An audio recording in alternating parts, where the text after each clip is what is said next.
Hello दोस्तों। तो कैसे हैं आप लोग? उम्मीद है अच्छे होंगे। आज हम लोग पढ़ने वाले हैं फिजिक्स में। हम लोग चैप्टर पढ़ रहे थे क्लास 12th में, संधारित्र वाला चैप्टर जिसका नाम है इलेक्ट्रिक पोटेंशियल एंड कैपेसिटेंस। इसमें हम लोगों ने के बारे में हम लोगों ने पढ़ा था विद्युत विभव के बारे में।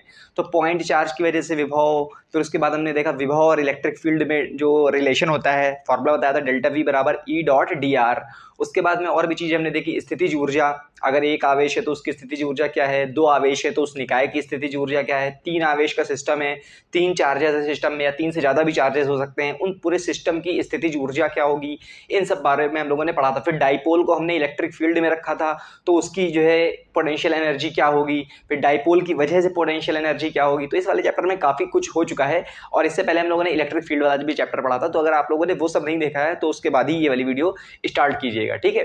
तो आज हम लोग पढ़ने वाले हैं इसका जो लास्ट पार्ट है कैपेसिटर के बारे में, जिसको हम लोग क्या बोलते हैं, संधारित्र या धारिता, उसके बारे में हम लोग पढ़ने वाले हैं। तो आज से जो भी दिक्कतें, संधारित्र वाले चैप्टर में काफी दिक्कतें होती हैं बच्चों को, तो वो दिक्कतें सारी क्या हो जाएंगी, दूर हो जाएंगी। संधारित्र क्या होता है, संधारित्र की ऊर्जा क्या होती है, इसका काम क्या होता है, और ये कहाँ पे मतलब हम लोग यूज करते हैं, इसको कहाँ पे यूज करते हैं, इलेक्ट्रिक मतलब जो भी चीजें होती हैं, उपकरणें होती हैं विद्युत वाली, उनको कहाँ पे यूज करते हैं हम लोग संधारित्र को, ये सब बातें आज हम लोग करेंगे। सारी दिक्कतें आपकी इसमें दूर हो जाएंगी। तो मेरा नाम है शावेज खान और आप लोग जानते ही होंगे मैं फिजिक्स, केमिस्ट्री और मैथमेटिक्स पढ़ाता हूँ क्लास 10th 11th और 12th को। तो वीडियो शुरू करने से पहले जो व्हाइट वाला बटन दिख रहा है सब्सक्राइब, उसको तो क्या करना है, जरूर दबाना है और शेयर तो जरूर करना है। तो चलिए स्टार्ट करते हैं हम लोग। पहले बात करते हैं संधारित्र की। अगर परिभाषा की बात करें तो देखो, दो चालक, चालक का मतलब समझते हो, चालक मतलब ऐसे पदार्थ, धातु बोल सकते हो, ज्यादातर धातु क्या होते हैं, चालक होते हैं।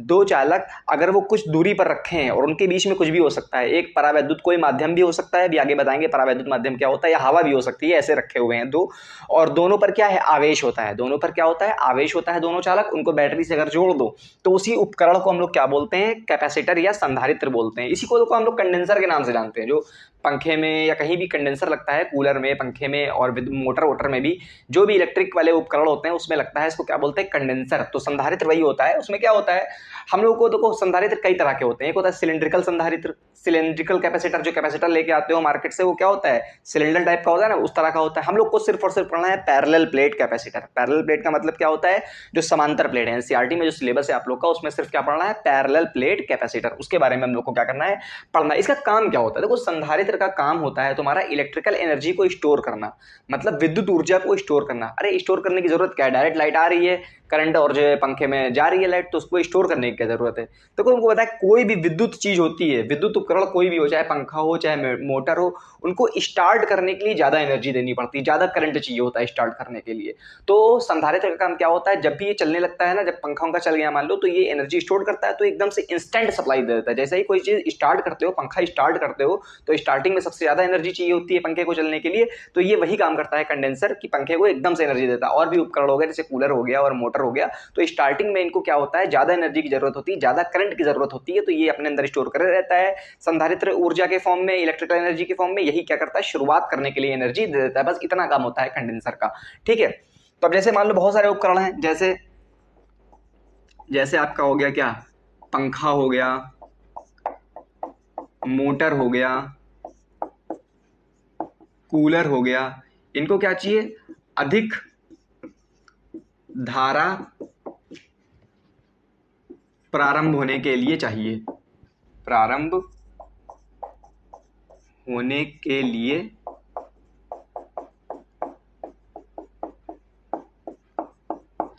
चाहिए। तो इसलिए इसको क्या बोलते हैं, संधारित्र बोलते हैं। इसको कंडेंसर के नाम से भी जानते हैं। तो इनको ज्यादा ऊर्जा की जरूरत होती है को उपकरणों को, विद्युत उपकरणों को स्टार्ट होने के लिए, तो उसके लिए ये काम आता है। ये स्टोर करता है अपने अंदर एनर्जी को इलेक्ट्रिकल फॉर्म, उसमें विद्युत आवेश के रूप में, विद्युत आवेश को स्टोर करता है, मतलब एक तरह से करंट को ही स्टोर करता है अपने अंदर, किसके फॉर्म में, इलेक्ट्रिकल एनर्जी के फॉर्म में। और वो क्या करता है, शुरुआत होने में, कोई भी चीज की, मोटर हो गया या कोई भी चीज हो गई, इसको शुरुआत करने में ये एनर्जी दे देता है। अब इसका कैसा होता है आकार, अभी हमने बताया दो चालक होते हैं, चालक कोई भी हो सकते हैं, जैसे मान लो इनका आकार कुछ भी हो सकता है। अभी तुमको मैं एग्जांपल के लिए दे रहे हैं, मान लो ये दोनों कोई चालक है, ठीक है। अभी कोई इसका आकार फिक्स नहीं है, हमको तो पढ़ना है पैरेलल प्लेट कैपेसिटर, दो समांतर प्लेट होंगी, उसको पढ़ना है चालक के रूप में। अब देखो इस पर क्या होता है, एक चादर पर होता है प्लस क्यू आवेश, चादर क्या कोई भी मतलब चालक है, ये चालक 1 मान लो, इसको चालक 1 है मान लो, और ये क्या है, चालक 2। दोनों चालकों पर अलग अलग आवेश भी हो सकता है, लेकिन तुमको जो पढ़ना है दोनों में क्या है, सेम आवेश। एक पर अगर प्लस क्यू है तो दूसरे पर क्या होगा, माइनस क्यू होगा आवेश, ठीक है। और दोनों का तुमको एरिया भी क्या होगा, एक का एरिया कुछ होगा मान लो, दूसरे का एरिया भी कुछ होगा, ठीक है। ये दोनों चालक के ऊपर आवेश क्या होगा, अलग अलग होगा। तो इस पूरे जो चीज होती है इस पूरे को क्या बोलते हैं, कैपेसिटर बोलते हैं। कैपेसिटर की चीज याद रखो, एक तरफ क्या होता है, प्लस चार्ज होता है, दूसरी तरफ माइनस चार्ज होता है, ठीक है। इनके बीच कुछ ना कुछ क्या होती है, डिस्टेंस भी होती है।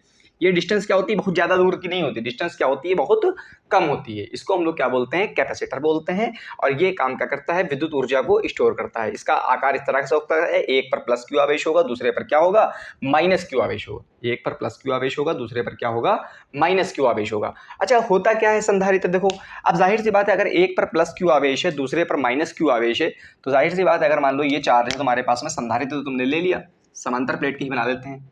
ये प्लेट है, एक पर प्लस क्यू आवेश रखा तुमने, दूसरे पर क्या रखा, माइनस क्यू आवेश रखा। दोनों का एरिया सेम होगा, इस वाली प्लेट का भी एरिया ए है और इस वाली प्लेट का भी एरिया ए है। ये प्लस प्लस है तो इसमें क्या होगा, प्लस प्लस आवेश होगा पूरी प्लेट पर। ये माइनस वाला चार्ज है तो माइनस वाली प्लेट है तो उस पर क्या होगा, माइनस माइनस प्लेट होगा। अब तुमको पता है जब भी एक तरफ प्लस आवेश हो दूसरी तरफ माइनस आवेश हो तो एक इलेक्ट्रिक फील्ड आ जाती है। कहाँ से, प्लस से माइनस की तरफ होती है इलेक्ट्रिक फील्ड। तो यहाँ इनके बीच में क्या होगी, इलेक्ट्रिक फील्ड होगी,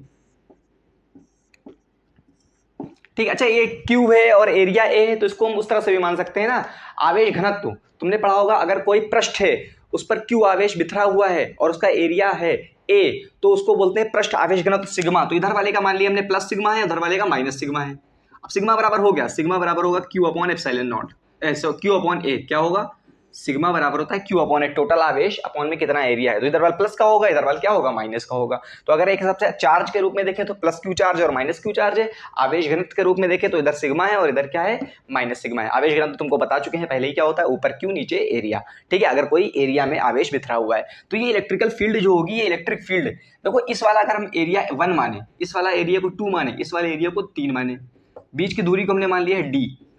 और एक चीज याद रखो, कैपेसिटर में जो डी होता है बीच की दूरी, ये बहुत छोटी होती है किससे, एरिया से। प्लेट के जो प्लेट का जो एरिया है उसके रिस्पेक्ट में ये जो दूरी होती है दोनों प्लेट के बीच में, ये क्या होती है, बहुत कम होती है। तो हम ये कह सकते हैं एक तरह से अनंत चादर बोल सकते हैं। जो चालक होते हैं समांतर प्लेट संधारित्र में वो क्या होते हैं, अनंत चादर के हिसाब से उनको हम मान सकते हैं, अनंत चादर। अच्छा, एरिया 1 में देखो, 1 वाले एरिया में मतलब ये वाले दोनों प्लेट के लेफ्ट में प्लस क्यू आवेश की वजह से अनंत चादर की वजह से इलेक्ट्रिक फील्ड इधर होगी, प्लस की वजह से इलेक्ट्रिक फील्ड E1 इधर होती है, और ये माइनस की वजह से इलेक्ट्रिक फील्ड क्या होती है, उसकी तरफ होती है, माइनस की तरफ E2। अब हमको पता है प्लेट की वजह से अगर हमको इलेक्ट्रिक फील्ड निकालनी है एरिया 1 में, इलेक्ट्रिक फील्ड निकालनी है हमको कहाँ पे, फर्स्ट एरिया में। इसको ए मान लेते हैं ताकि ध्यान रहे, और इसको बी मान लेते हैं ध्यान रहे, इसको सी मान लेते हैं तो ध्यान रहे, ठीक है। तो एरिया में अगर हम इलेक्ट्रिक फील्ड की बात करें, ए में कितनी होगी, E1 माइनस E2 होगी, दोनों अपोजिट साइड में। और तुमको पता है समांतर प्लेट की वजह से इलेक्ट्रिक फील्ड क्या होती है, अगर इसका सिग्मा है तो सिग्मा अपॉन 2 एप्सिलॉन नॉट, दूरी पर डिपेंड करती नहीं इधर वाल। तो E1 क्या होगा, सिग्मा अपॉन 2 एप्सिलॉन नॉट, और माइनस लगा है तो माइनस लगाओगे, और E2 क्या होगा, सिग्मा अपॉन 2 एप्सिलॉन नॉट। क्योंकि समांतर प्लेट की वजह से जो इलेक्ट्रिक फील्ड होती है आसपास वो दूरी पर निर्भर नहीं करती है, तो इसका मतलब जीरो हो गया। पहले वाले एरिया में, ए वाले एरिया में इलेक्ट्रिक फील्ड जीरो होगा, और बी वाले में एरिया में भी इसी तरह से इलेक्ट्रिक फील्ड क्या होगा, जीरो। सी वाले एरिया में क्या होगा, सी वाले एरिया में इलेक्ट्रिक फील्ड क्या होगा, जीरो। और जो दोनों प्लेट हैं समांतर प्लेट संधारित्र की, इनके बीच में इलेक्ट्रिक फील्ड अगर निकालना हो बी वाले एरिया में, तो तुमको पता है इस वाले कोई भी पॉइंट ले लो, प्लस की वजह से इधर इलेक्ट्रिक फील्ड इधर की तरफ होगी E1, और माइनस की वजह से भी इलेक्ट्रिक फील्ड इधर ही वाली होगी, इसकी तरफ होगी E2।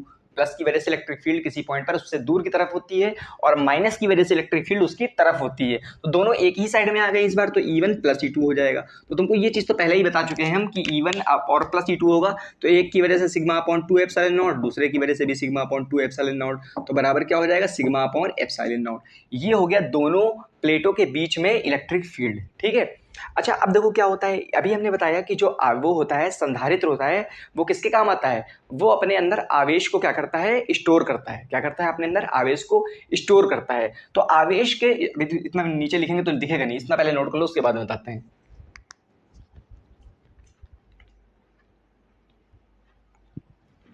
देखो, संधारित्र में एक नया टर्म है जिसको बोलते हैं कैपेसिटेंस, या इसी को इंग्लिश में हिंदी में बोलते हैं धारिता। धारिता का मतलब क्या होता है, अभी हमने बताया संधारित्र का काम क्या होता है, अपने अंदर विद्युत ऊर्जा के रूप में आवेश को संचित करना, स्टोर करना। तो कितना आवेश अपने अंदर स्टोर कर सकता है कोई संधारित्र, उसी को क्या बोलते हैं, संधारित्र की धारिता।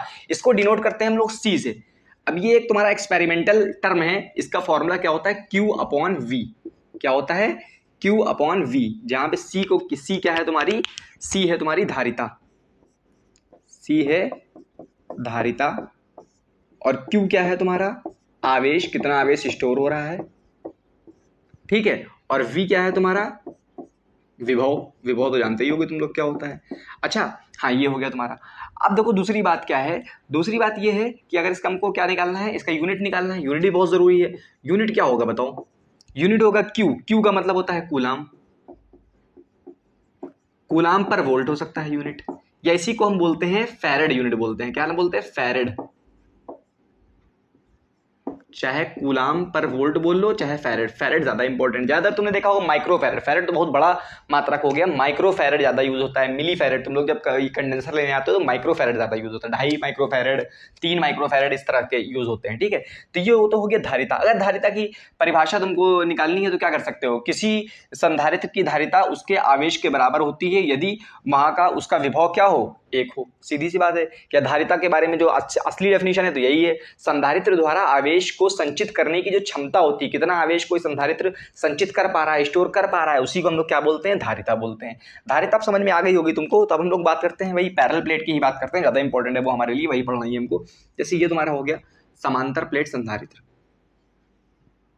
ठीक है, लिख भी देते हैं, चलो हेडिंग ही डाल देते हैं समांतर प्लेट संधारित्र की, ताकि तुमको लगे। संधारित्र तो होते बहुत तरह के हैं, गोल संधारित्र भी होता है, गोलाकार स्फेरिकल कैपेसिटर, और क्या होता है सिलिंड्रिकल भी होता है, लेकिन तुमको क्या पढ़ना है, समांतर प्लेट संधारित्र पढ़ना है। तो यहाँ पे हेडिंग ही डाल देते हैं समांतर प्लेट संधारित्र, समांतर प्लेट संधारित्र, ठीक है।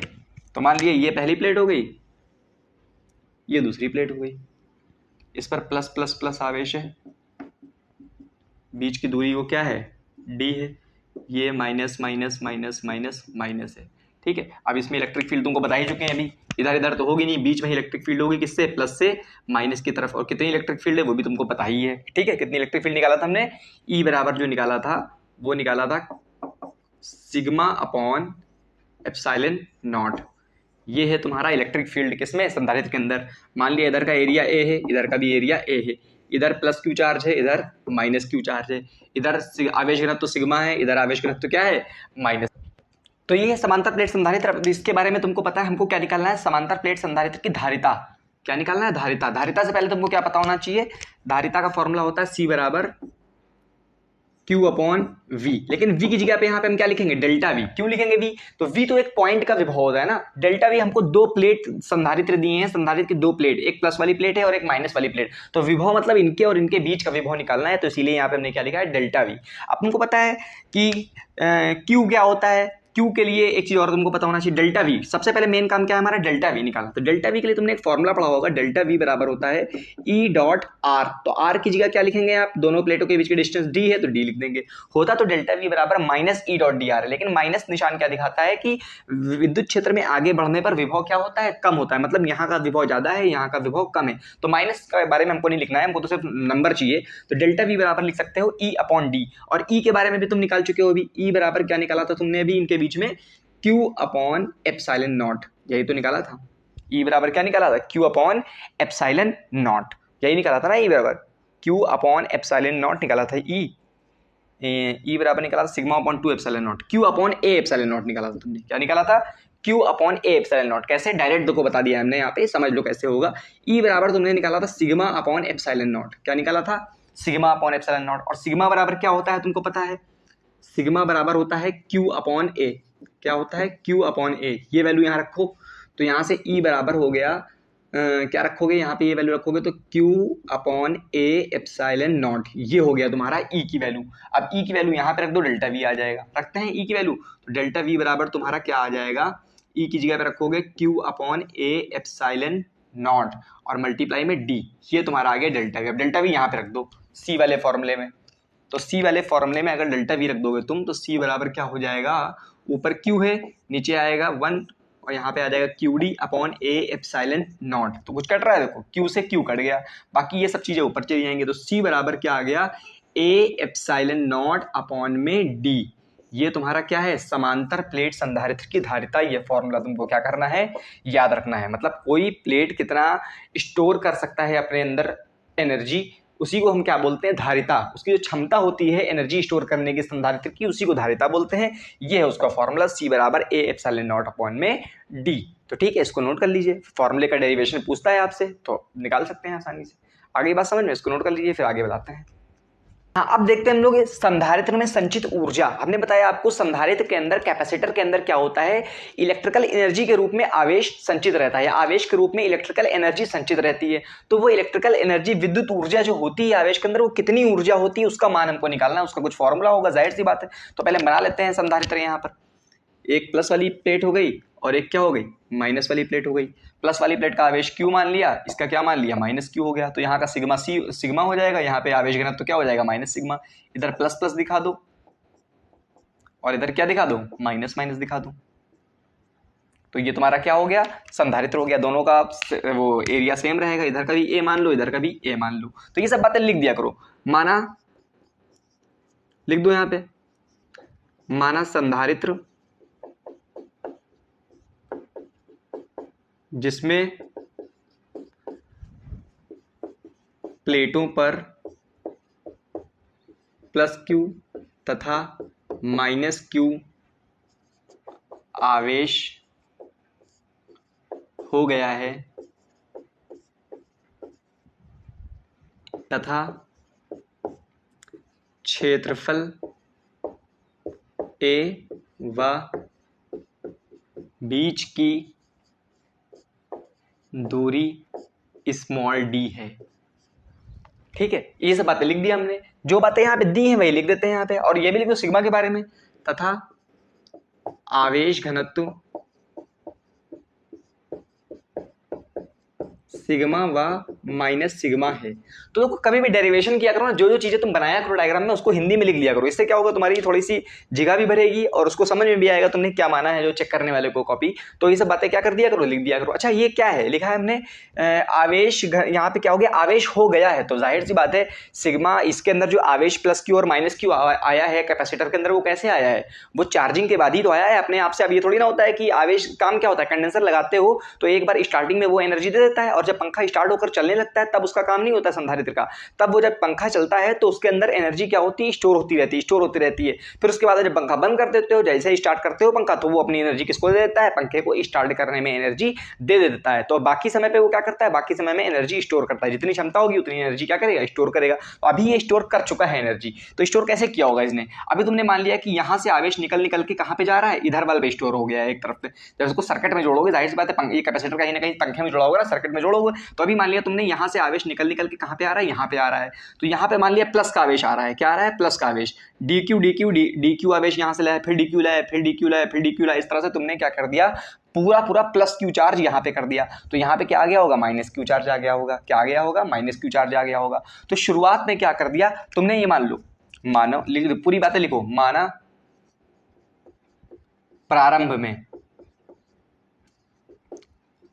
प्रारंभ में कहानी क्या थी, स्टार्टिंग में, जहां पे t बराबर 0, मतलब बिल्कुल स्टार्टिंग की बात हो रही है, समय 0 पर। मतलब शुरू में कहानी क्या थी, शुरू में कहानी क्या थी, आवेश क्या था शुरू में, बताओ, 0 था चार्ज। जाहिर सी बात है, संधारित्र में टोटल चार्ज क्या था, 0 था। अभी चार्जिंग हुई नहीं, अभी जस्ट तुमने लगाया है उसको उसमें। ठीक है, चार्जिंग का प्रोसेस देखो क्या होता है। ठीक है, और जो है चार्जिंग 0 थी, तो इसका जो है क्या कहते हैं, विभव भी क्या होगा, 0 होगा। जब आवेश 0 है तो विभव भी क्या होगा, दोनों के बीच में 0 ही होगा। और धारिता क्या होगी, धारिता तो C है। धारिता तो हमेशा क्या होती है, फिक्स।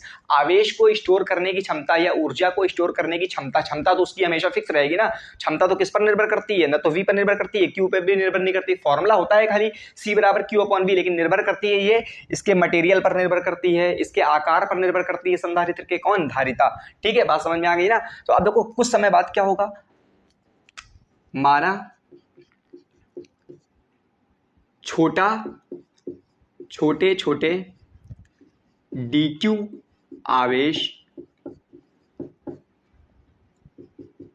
ऋणात्मक प्लेट से निकलकर धनात्मक में जाते हैं। कुछ समय बाद देखो यहाँ से dq चार्ज निकल के जा रहा है। मान लो थोड़े समय t बराबर t पर कुछ समय बाद बीच में हमने देखा तो ये आवेश q बराबर क्या हो गया, q स्मॉल q हो गया। मान लो कुछ आवेश यहाँ से निकल के यहाँ पे बढ़ गया होगा आवेश। अभी टोटल q नहीं हुआ है, टोटल तो जब पूरा काम कंप्लीट हो जाएगा तब यहाँ से निकल के dq छोटा छोटा सा आवेश निकला होगा। यहाँ पे अभी थोड़ी समय बाद कुछ समय बाद देखा तो q आवेश हो गया। अब विभव भी कुछ ना कुछ हो गया होगा।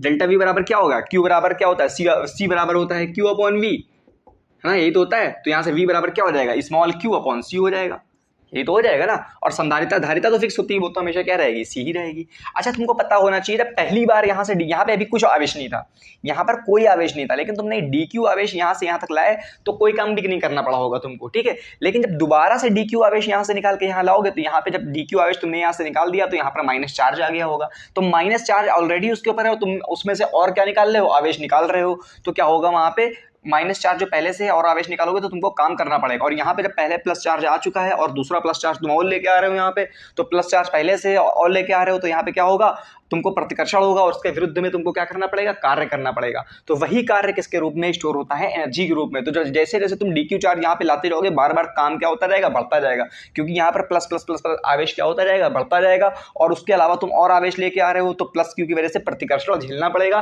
तो उसके विरुद्ध में तुमको कार्य करना पड़ेगा। वही कार्य किसके रूप में स्टोर हो जाता है, एनर्जी के रूप में। तो ये बात भी तुमको यहाँ पर क्या करनी होगी, नोट करनी पड़ेगी। एक मिनट इसको आप नोट करिए। तो ये बात आप लोग यहां पे क्या कर दीजिए, नोट कर लीजिए। लिखो, जब dq आवेश एक प्लेट से दूसरी पर लाते हैं तो कार्य करना पड़ता है। यही ऊर्जा के रूप में संचित होगा। तो ये बात हमने लिख दी। तो अब देखो क्या होगा, सबसे जब पूरी तरह से चार्ज हो जाएगा तो t बराबर अनंत पर, जब t मतलब पूरा हो गया, जब पूरा आवेश इस पर चार्जिंग हो गई तो अब q बराबर क्या हो गया, टोटल q हो गया तुम्हारा। टोटल जितना चार्जिंग होनी थी, उस जितनी क्षमता थी उसने चार्ज कर ली। अब डेल्टा v बराबर क्या होगा, q अपॉन c होगा, बिल्कुल होगा। और c धारिता तो क्या रहेगी, सेम रहेगी। तो कार्य करना कितना पड़ा, तो w बराबर क्या होता है तुमको पता होना चाहिए, v अपॉन क्यू होता है। v बराबर क्या होता है, w अपॉन क्यू। तुमने पढ़ा होगा डेल्टा v बराबर w अपॉन क्यू। तो w बराबर क्या होगा, v इंटू क्यू होगा, w बराबर v इंटू क्यू। तो dq चार्ज को लाने में कितना कार्य करना पड़ा हमको, w। मान लो अभी एक चार्ज के लिए हम dq चार्ज के लिए निकालेंगे कितना कार्य करना पड़ा, और पूरा उसको क्या कर देंगे, हम इंटीग्रेट कर देंगे, ठीक है। तो dq चार्ज को लाने में कितना काम करना पड़ा, इतना काम करना पड़ा। और ये डेल्टा v आएगा, क्योंकि दोनों प्लेट की बात हो रही है तो दोनों के बीच में v क्या था, वो डेल्टा v होगा। तो ये तो dw आएगा, छोटा सा कार्य आएगा। ये तुम्हारा क्या आएगा, छोटा सा कार्य आएगा। अब तुमको टोटल कार्य निकालना है तो दोनों तरफ क्या करो, इंटीग्रेट कर दो। अब यहाँ तक तुमको दिख रहा होगा कि नहीं दिख रहा होगा, चलो इंटीग्रेट कर देते हैं किसी तरह से। यहाँ से चलो ये तो dw आ गया तुम्हारा, चलो वैल्यू रख देते हैं पहले। तो यहाँ से तुम dw बराबर क्या लिख सकते हो, लिख सकते हो तुम dw बराबर डेल्टा v को तुम क्या लिख सकते हो, q अपॉन c। क्या लिख सकते हो, q अपॉन c। अभी टोटल आवेश चार्ज नहीं हुआ है, हम ये मान के चल रहे हैं कि q अपॉन c क्या है तुम्हारा, ये q अपॉन c तुमने लिख दिया, ठीक है। और ये क्या dq को क्या लिखा, dq लिख दिया, dq लिख दिया, ठीक है। ये तुम्हारा हो गया डेल्टा v और dq। अभी हम मान के चल रहे हैं किसी क्षण पर कितना आवेश स्टार्ट हुआ। मान लिया अभी थोड़ा बीच के ही बारे में बात करेंगे हम लोग। कुछ समय बाद यहाँ पर q आवेश आ गया है, अब उस पर तुम और dq आवेश लेके आ रहे हो तो उसकी वजह से कार्य कितना करना पड़ेगा, v बराबर w अपॉन q होता है, तो w बराबर v इंटू dq हो जाएगा। तो पहले से उसमें q आवेश आ गया था उस प्लेट के ऊपर, अब तुम dq आवेश और लेके आए हो तो w बराबर v इंटू q हो गया। अब v दोनों प्लेटों की बात हो रही है तो डेल्टा v लिख दिया हमने, दोनों प्लेटों के बीच का विभवांतर। और dq इतना आवेश लेके आए हो तो एक छोटा सा कार्य करना पड़ेगा तुमको, q अपॉन c dq, क्योंकि डेल्टा v बराबर क्या हो जाएगा उस समय पर जब आवेश q होगा, q अपॉन c होगा। अब तुमको टोटल कार्य करना है तो दोनों तरफ इंटीग्रेशन कर दो। क्या कर दो, दोनों तरफ इंटीग्रेशन। इंटीग्रेशन करोगे तो ये q शुरुआत में क्या था, 0 था, और बाद में क्या हो गया, शुरुआत में क्यू क्या था, जीरो था, और बाद में क्यू क्या हो गया, टोटल क्यू हो गया। तो एक तरह से क्यू चेंज होने वाली बात है, क्यू तो चेंज हो रहा है धीरे धीरे। तुम क्यू आवेश को तो यहाँ पे ला रहे हो, पहले क्यू आवेश जीरो आवेश था, फिर उसके बाद में कुछ आवेश और हुआ, कुछ और हुआ, डी क्यू करके लास्ट में क्या हो गया, क्यू आवेश हो गया। तो इंटीग्रेशन में जो चेंज होने वाली चीज है उसको अंदर रोको, बाकी चीजों को क्या कर दो, बाहर निकाल दो। डी डब्ल्यू का इंटीग्रेशन करोगे तो पूरा डब्ल्यू आ जाएगा तुम्हारा, ठीक है। यहां से क्या बाहर आ जाएगा, 1/c बाहर आ जाएगा, क्योंकि सी तो क्या है, फिक्स चीज है।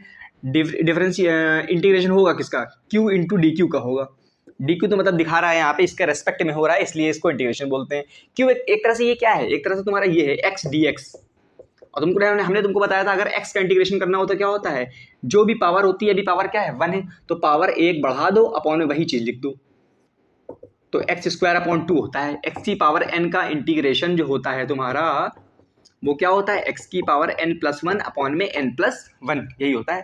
तो यहाँ पे इसका फॉर्मूला क्या हो जाएगा, देखो जरा, तो ये 1/c बाहर आ जाएगा तुम्हारा, और इसका इंटीग्रेशन करोगे तो क्यू स्क्वायर अपॉन 2 आ जाएगा। क्या आ जाएगा, क्यू स्क्वायर अपॉन में 2। यहाँ पे 0 रखोगे, यहाँ पे क्यू रखोगे। अपर लिमिट का मतलब क्या हो गया, चार्ज बाद में चार्ज कैपिटल क्यू हो गया ना, तो स्मॉल क्यू की जगह कैपिटल क्यू रखोगे तो कैपिटल क्यू स्क्वायर अपॉन 2 आ जाएगा, और 0 रखोगे तो 0 ही रहेगा। तो 1/c एक ब्रैकेट में जब पहले ऊपर क्यू रखोगे तो क्यू स्क्वायर अपॉन में 2 आएगा, फिर 0 रखोगे तो 0 ही हो जाएगा। तो यहाँ से जो ऊर्जा आएगी, इसको इधर ले आओ जरा, तुम लोग को दिख नहीं रहा होगा नीचे, यहाँ पे लिख लेते हैं। तो यहाँ से जो W आया है तुम्हारा, जो तुमने कार्य किया है, वो आया है क्यू स्क्वायर अपॉन में 2c। क्या आया है, क्यू स्क्वायर अपॉन में 2c। यही कार्य किसके रूप में होगा, स्थितिज ऊर्जा के रूप में संचित हो जाएगा, या जिसको डेल्टा यू बोलते हैं, तो यही इसको डेल्टा यू भी लिख सकते हो तुम। यही ऊर्जा है तुम्हारी, क्यू स्क्वायर अपॉन 2c। अच्छा, इसको एक चीज और लिख सकते हैं, इसका एक फॉर्मूला क्या, तुमको पता है क्यू बराबर क्या होता है, CV। देखो यहाँ पे V बराबर क्यू अपॉन सी होता है, तो क्यू बराबर क्या लिख सकते हैं, CV लिख सकते हैं। तो यहाँ पे लिखोगे तो एक फॉर्मूला और आ जाएगा तुम्हारा, क्यू की जगह पे CV रखोगे तो C square V square upon में 2c। C से C कैंसिल हो गया, तो इसका एक और फॉर्मूला इंपॉर्टेंट है, हाफ CV स्क्वायर। तो ये हो गई ऊर्जा, ऊर्जा की यूनिट होती है जूल। तो बात तुमको समझ में आ जानी चाहिए क्या, कि दो अगर समांतर प्लेट संधारित रहें तो उसमें जो ऊर्जा संचित होगी वो कितनी होगी, हाफ CV स्क्वायर या क्यू स्क्वायर अपॉन 2c। ऊर्जा संचित होती कैसे है, तुमको पता है, ये प्लस वाला है, इसको बैटरी से जुड़ा होगा कहीं ना कहीं, इसको इलेक्ट्रिक वो क्या कहते हैं, करंट मिल रही होगी इसको। तो हमने ये माना कि एक प्लेट, अभी ये Q और माइनस Q जब हम दिखाते हैं तो इसका मतलब ये पूरी चार्ज हो चुकी है तुम्हारी कैपेसिटेंस, तब दिखाते हैं। शुरुआत में इस पर चार्ज क्या रहा होगा, 0। तो एक तरफ से चार्ज, ये जो यहाँ से करंट निकल रही होगी तो इलेक्ट्रॉन भी निकल रहे होंगे, उसी से थोड़ा थोड़ा चार्ज आ रहा होगा। मान लिया इस प्लेट से चार्ज निकल कर इस पर DQ आया, फिर DQ आया, फिर DQ आया, फिर DQ आया, इस तरह करते करते एक पर प्लस Q चार्ज आ गया और दूसरे के ऊपर क्या आ गया, माइनस Q चार्ज आ गया, ठीक है। तो पहले जब तुम पहली बार DQ यहाँ से यहाँ लाओगे तब यहाँ पर 0 चार्ज था, तो इसको कोई कार्य नहीं करना पड़ेगा। लेकिन दोबारा फिर से DQ लाओगे तो यहाँ पे पहले से आवेश है और तुम और आवेश ला रहे हो, तो इसके कारण इस पर प्रतिकर्षण होगा, उसके विरुद्ध कार्य करना पड़ेगा, वही कार्य ऊर्जा के रूप में संचित हो जाएगा। मान लिया शुरुआत में इस पर 0 आवेश था, 0 समय पर अगर हम बात करें 0 आवेश था, विभवांतर भी क्या रहा होगा, उस समय 0 रहा होगा, धारिता तो फिक्स रहती है हमेशा C।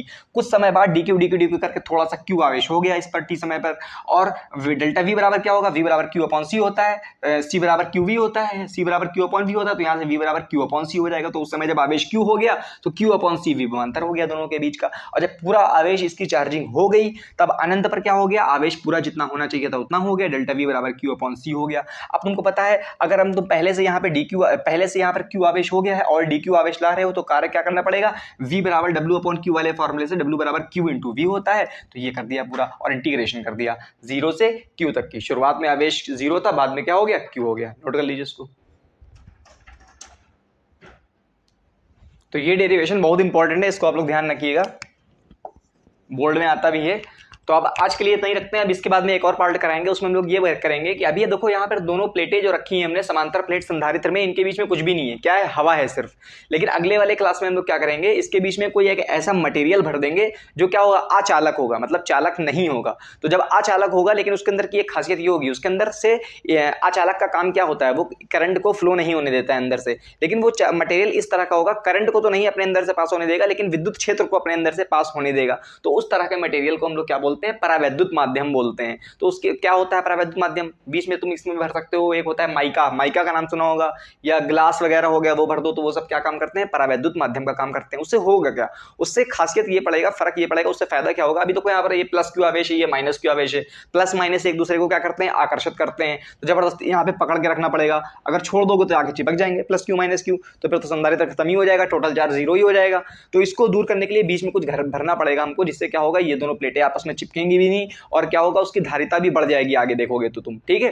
तो ये क्या करना है, आप लोग को नोट कर लेना है, और पता है क्या करना है आपको, सब्सक्राइब वाला बटन दिख रहा होगा, उसको जरूर दबाना है, और 5 लोगों को शेयर तो जरूर करना है। इतनी डिटेल में पढ़ा रहा हूँ, कहीं बोर्ड में भी नहीं पढ़ाया जाएगा, बोर्ड में मतलब स्कूल में और कहीं भी नहीं पढ़ाया जाता होगा। अच्छा, आप लोगों को एक और क्या है, जितने भी न्यूमेरिकल हैं इसके आए हुए, वो भी अगली वाली क्लास में कराएंगे, ठीक है। तो नोट कर लीजिए, मिलते हैं अगली क्लास में।